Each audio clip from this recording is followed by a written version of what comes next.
লাট্টু পাহাড় আবার চারিদিকে শুধু খেজুরের গাছ, প্রচুর খেজুরের গাছ। কিন্তু আজকে 21 তারিখে ঢুকে 22 তারিখ সকাল ঢুকে থেকে খেজুর রস খাবো করে কিছুতেই আর সে খেজুর রস খাওয়া হচ্ছে না। আজকে অবশেষে মিলেছে খেজুর রস, কিন্তু ঠিক জুৎসই না, একদম পানসে জলো খেজুর রস। এখানে কিছুতেই খেজুর রস পাওয়া যাচ্ছে না। খেজুর গাছ কাটে, রসও হয়, কিন্তু ওরা সব তাড়ি বানিয়ে ফেলে, কিছুতেই ওরা টাটকা খেজুর রস দিতে চায় না।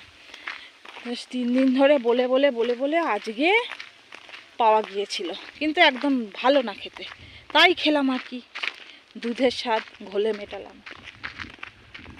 এই যে আমরা রাজবাড়িতে চলে এসেছি, আর একটুখানি এগিয়ে যাচ্ছি রাজবাড়ির দিকে। এই আমরা এসে গেছি রাজবাড়ির বাউন্ডারির ভেতর, ঢুকলাম। এই যে বাউন্ডারি ওয়াল ভেঙে একসা হয়ে গেছে, কিছুই নেই। মাঝখানে একটুখানি প্রাসাদ পড়ে রয়েছে, চারপাশে ভাঙা, উপরের ওই ঢিবি দেখা যাচ্ছে, তার মানে ওখানে ছিল আমাদের ওখানে বলগাল ঢিবিটা এরকম দাঁড়ায়। একটা মাঝখানে একটা ইদারা আছে, মানে আর কিছু নেই। যে এখানে ইটের টুকরো পড়ে রয়েছে, মানে এখানে ছিল রাজপ্রাসাদ, প্রাসাদের অংশ ছিল। এগুলোতে সবই প্রাসাদ ছিল, কিছুই আর নেই, মাঠ হয়ে গেছে। শুধু মাঝখানে একটু অট্টালিকা দাঁড়িয়ে আছে, তাও তার ছাদ নেই। সিঁড়ি দিয়ে উঠে গিয়ে আর ফাঁকা, ছাদটা নেই। রাজবাড়ির ভেতরে ঢোকা যায়, নিচে দিয়ে ঢুকতে হয়, কিন্তু এত জঙ্গল, ঢুকতে সাহস হচ্ছে না, হবে না। এই কারণে আমরা আগের দিন কাল এসেছিলাম, দেখেছি ভেতরে পুরো জঙ্গল, সাপ খোপ আছে, ইঁদুর বাদর কী দরকার ঢুকে। কিন্তু খুব ইচ্ছা করছিল ভেতরটায় ঢুকি। একটা ব্লগে দেখেছিলাম, দুটো ছেলে ঢুকেছিল। ওইদিকে একটা দিঘি আছে, একটা বড় দিঘি আছে ওইখানে। তো আশিতে ওনার যে সিনেমাটা হয়েছিল ভানু বন্দ্যোপাধ্যায়ের, সেই সিনেমাটা শুটিং হয়েছিল।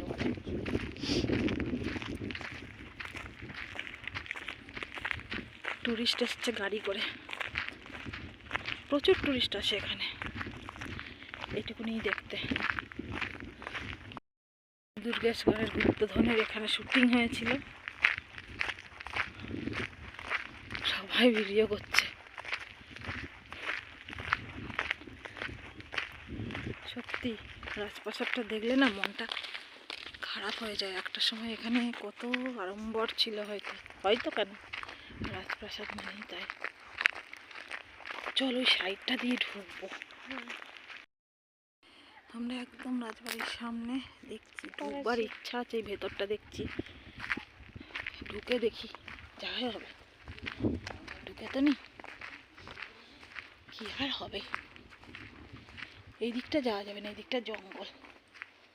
এই দিকটা দেখি, এই তো উঁচু। হ্যাঁ, জয় মা, বললাম জয় মা। এই যে এগুলো সে ছাদগুলো ভেঙে গেছে, এক একটা ফ্লোর। আর কারুকার্য শুরু হয়ে গেছে। হ্যাঁ, কারুকার্য, হ্যাঁ, বাঙালিদের আমাদের কারুকার্য সব দেয়ালে, ভাস্কর্য, ঠিক বলেছিস। কি অবস্থা। এই যে এটা একটা রাস্তা, এটা একটা ফ্লোর, মাঝ ওপরে তিনটে ফ্লোর আছে এখানে, কিন্তু এখন একটা ফ্লোর হয়ে গেছে। নিচে পুটকি কেন? নিচের ফ্লোরটা বুঝে গেছে। এটা তো দরজার মাথা, নিচে দরজা ছিল। এই যে বাবা, আচ্ছা, নিচটা উঁচু হয়ে গেছে। আসবি আয়। এই যে এরকম ভাবে ঢুকতে হচ্ছে, নিচ থেকে বুঝে গেছে। এটা আরো ছোট। ওটা দিয়ে যাওয়া যাবে না, হামাগুড়ি দিয়ে যেতে হবে। কি অবস্থা। সিঁড়ির উপরে প্যাসেজটা নেই বলে ওরা সব কি অবস্থা, পাঁচিল বেবে দোতলায় উঠেছিল। হ্যাঁ, সেই সব নাম খোদাই করা চারপাশে।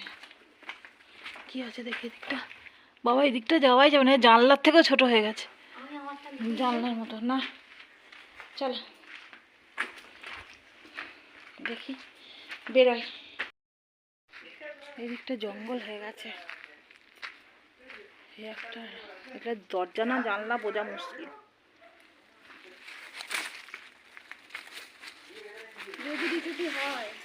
না না, বিচুটি পাতাও এরকমই চোতরা রয়েছে ওখানটা। এই না, কি অবস্থা।